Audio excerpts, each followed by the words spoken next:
शांति 26 फरवरी 2025। बाबा के महावाक्य। मीठे बच्चे, तुम्हें अपार खुशी होनी चाहिए कि हम अभी पुराना कपड़ा छोड़ घर जाएंगे, फिर नया कपड़ा नई दुनिया में लेंगे। प्रश्न: ड्रामा का कौन सा राज अति सूक्ष्म समझने का है? उत्तर: यह ड्रामा जो मिसल चलता रहता है, टिक टिक होती रहती है। जिसकी जो एक्ट चली वह फिर हूबहू 5000 वर्ष के बाद रिपीट होगी। यह राज बहुत सूक्ष्म समझने का है। जो बच्चे इस राज को यथार्थ नहीं समझते तो कह देते ड्रामा में होगा तो पुरुषार्थ कर लेंगे, वह ऊंच पद पा नहीं सकते। ओम शांति। बच्चों को बाप की पहचान मिली, फिर बाप से वर्षा लेना है और पावन बनना है। कहते भी है, हे पतित पावन, आकर हमको पावन बनाओ, क्योंकि समझते हैं हम पतित बुद्धि है। बुद्धि भी कहती है यह पतित आयरनेश दुनिया है। नई दुनिया को सतो प्रधान, पुरानी दुनिया को तमो प्रधान कहा जाता है। तुम बच्चों को अभिभाव मिला है, भक्तों को भगवान मिला है। कहते भी है भक्ति के बाद भगवान आकर भक्ति का फल देते हैं, क्योंकि मेहनत करते हैं तो फल भी मांगते हैं। भक्त क्या मेहनत करते हैं सो तो तुम जानते हो। तुम आधा कल्प भक्ति मार्ग में धक्के खाकर थक गए हो। भक्ति में बहुत मेहनत की है। यह भी ड्रामा में नूंद है। मेहनत की जाती है फायदे के लिए। समझते हैं भगवान आकर भक्ति का फल दे, तो फल देने वाला फिर भी भगवान ही रहा। भक्त भगवान को याद करते हैं, क्योंकि भक्ति में दुख है, तो कहते हैं आकर हमारे दुख हरो, पावन बनाओ। कोई भी नहीं जानते हैं कि अभी रावण राज्य है। रावण ने ही पतित बनाया है। कहते भी है राम राज्य चाहिए, परंतु वह कब कैसे होना है कोई को भी यह पता नहीं है। आत्मा अंदर समझती है कि अब रावण राज्य है। यह है ही भक्ति मार्ग। भक्त बहुत नाच तमाशे करते हैं, खुशी भी होती है और रोते भी है। भगवान के प्रेम में आंसू आ जाते हैं, परंतु भगवान को जानते नहीं। जिसके प्रेम में आंसू आते हैं उनको जानना चाहिए ना। चित्रों से तो कुछ मिल नहीं सकता। हाँ, बहुत भक्ति करते हैं तो साक्षात्कार होता है, बस वही उनके लिए खुशी की बात है। भगवान खुद ही आकर अपना परिचय देते हैं कि मैं कौन हूँ, मैं जो हूँ, जैसा हूँ, दुनिया में कोई नहीं जानते। तुम्हारे में जो बाबा कहते हैं उनमें भी कोई पक्के हैं, कोई कच्चे हैं। देह अभिमान टूटने में ही मेहनत लगती है। देही अभिमानी बनना पड़े। बाप कहते हैं तुम आत्मा हो, तुम 84 जन्म भोग तमो प्रधान बनी हो। अभी आत्मा को तीसरा नेत्र मिला है। आत्मा समझ रही है। तुम बच्चों को सारे सृष्टि चक्र का नॉलेज बाप देते हैं। बाप नॉलेजफुल है तो बच्चों को भी नॉलेज देते हैं। कोई पूछे सिर्फ तुम ही 84 जन्म लेते हो? बोलो हाँ, हमारे में कोई 84, कोई 82 जन्म लेते हैं। बहुत में बहुत 84 जन्म ही लेते हैं। 84 जन्म उनके हैं जो शुरू में आते हैं, जो अच्छी रीति पढ़कर ऊंच पद पाते हैं। वह जल्दी आएंगे, माला में नजदीक पिरोए जाएंगे। जैसे नया घर बनता रहता है तो दिल में आता जल्दी बन जाए तो हम जाकर बैठे। तुम बच्चों को भी खुशी होनी चाहिए। अभी हमको यह पुराने कपड़े छोड़ नए लेने हैं।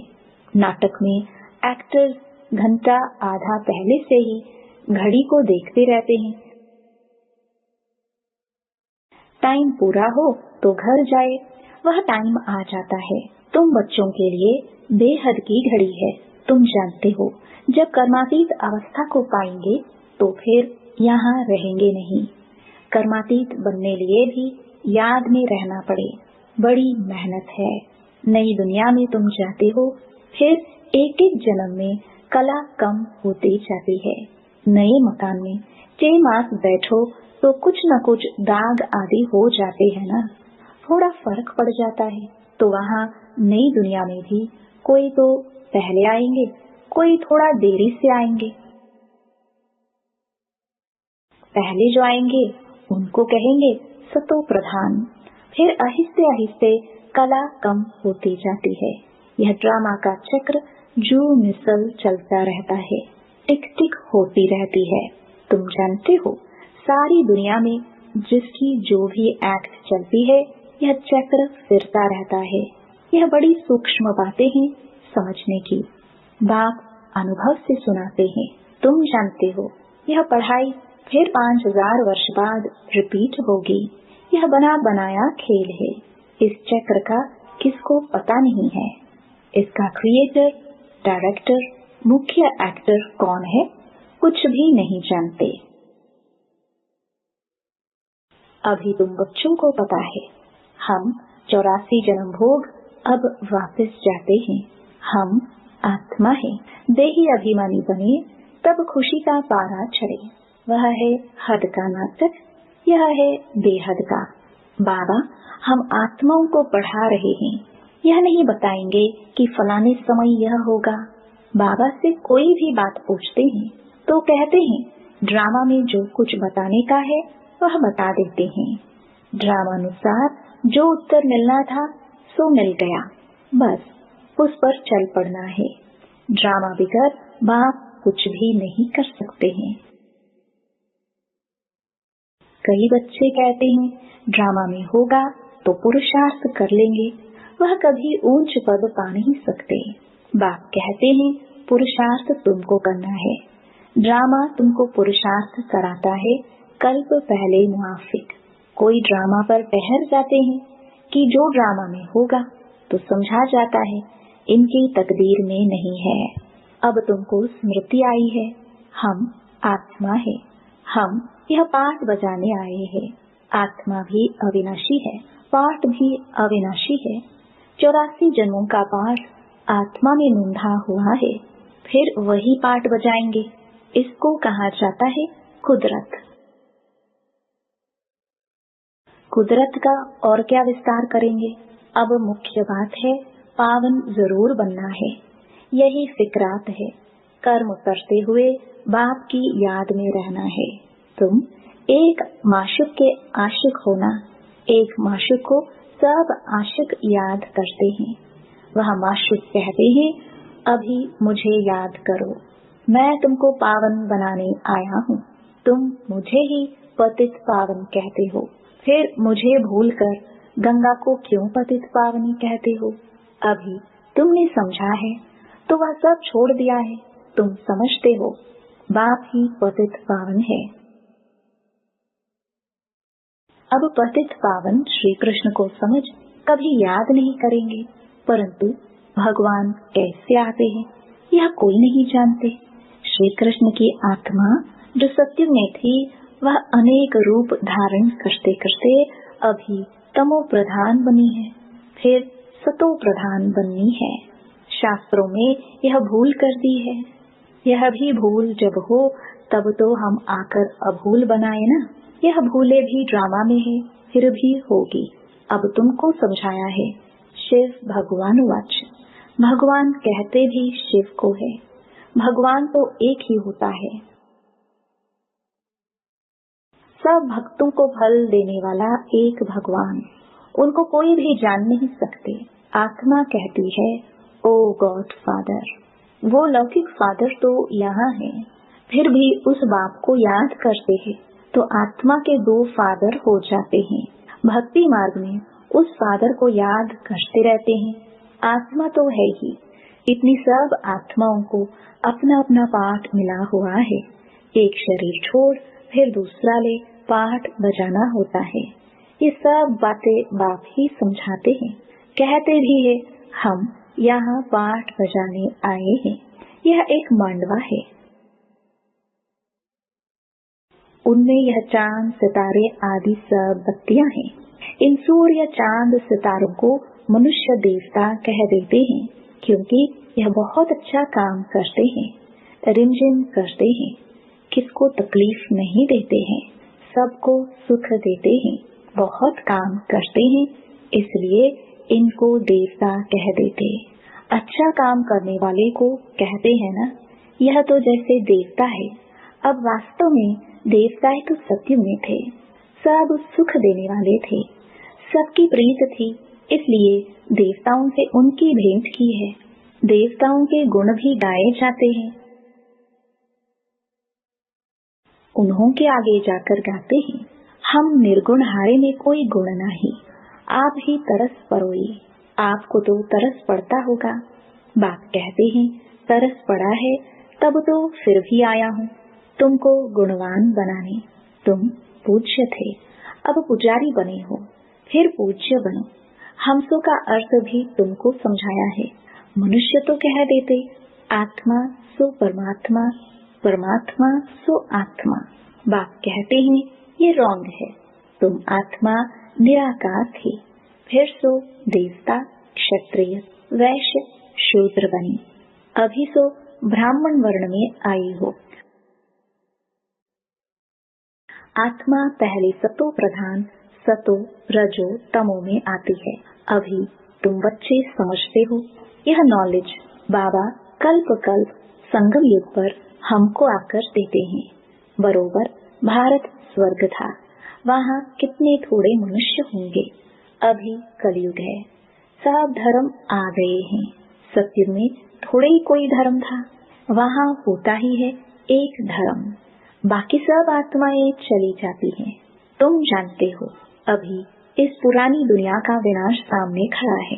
बाप राजयोग सिखला रहे हैं, कोई भी आए बोलो यह बेहद की घड़ी है। बाप ने दिव्य दृष्टि से यह घड़ी बनवाई है। जैसे वह घड़ी तुम घड़ी घड़ी देखते हो, अब यह बेहद की घड़ी याद पड़ती है। बाप ब्रह्मा द्वारा एक धर्म की स्थापना, शंकर द्वारा आसुरी दुनिया का विनाश कराते हैं। बुद्धि भी कहती है चक्र फिरना जरूर है, कलयुग के बाद सत्युग आएगा।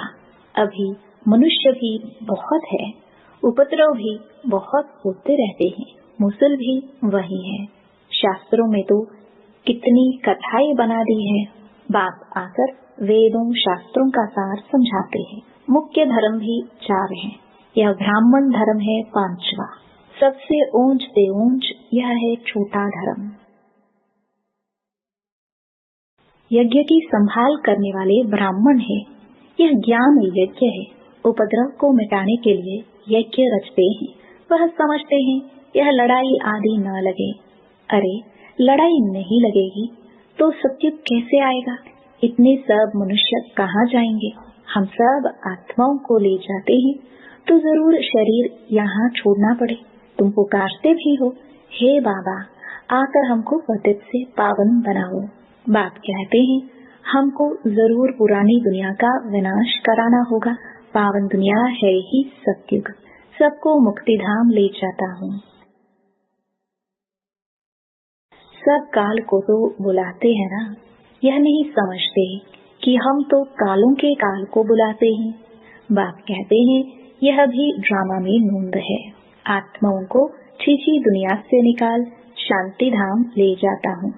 यह तो अच्छी बात है ना। तुमको मुक्ति में जाकर फिर जीवन मुक्ति में आना है, फिर जीवन बंध में।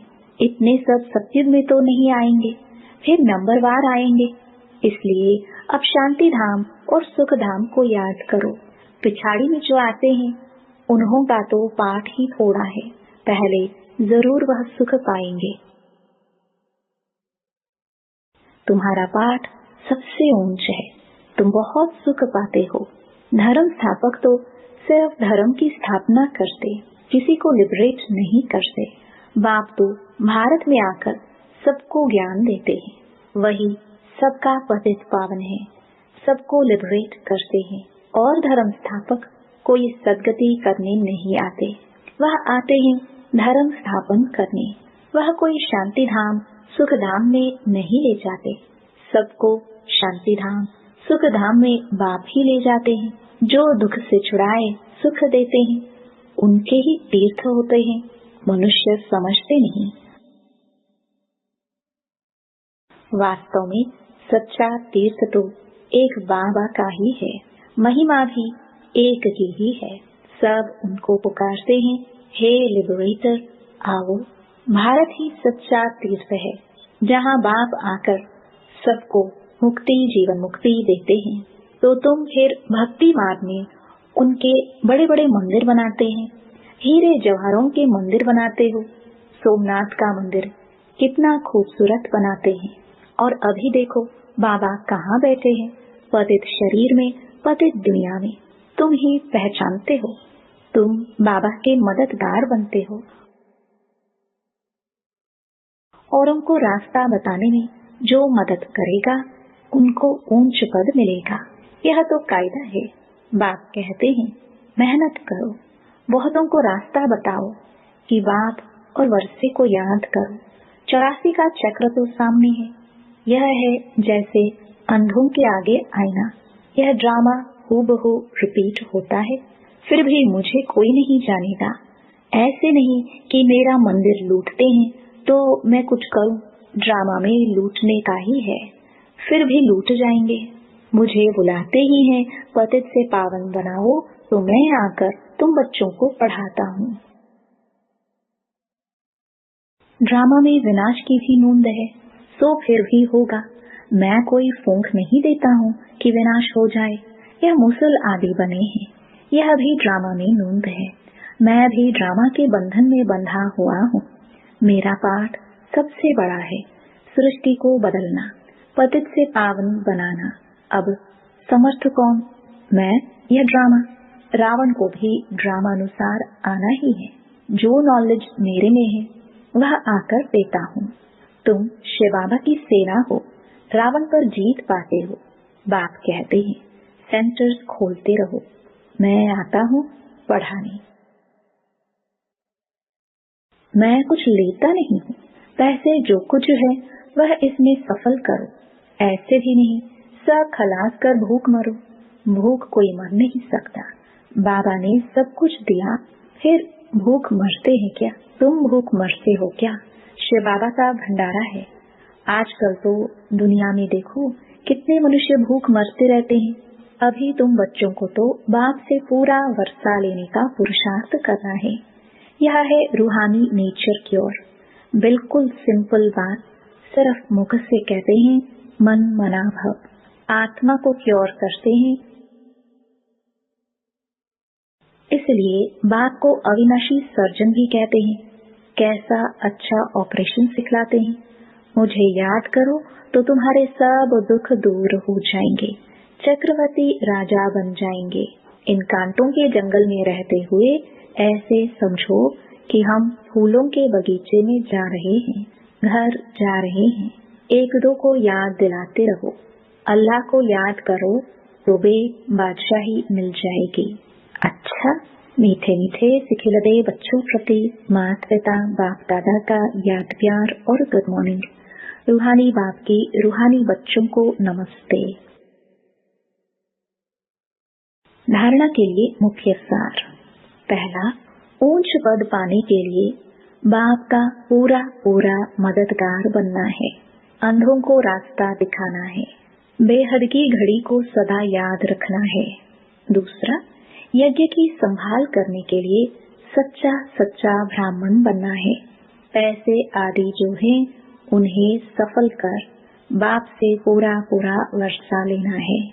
वरदान, मन मनाभव की विधि द्वारा बंधनों के बीज को समाप्त करने वाले नष्टो मोहा स्मृति स्वरूप भाव। बंधनों का बीज है संबंध। जब बाप के साथ सर्व संबंध जोड़ लिया तो फिर किसी में मोह कैसे हो सकता?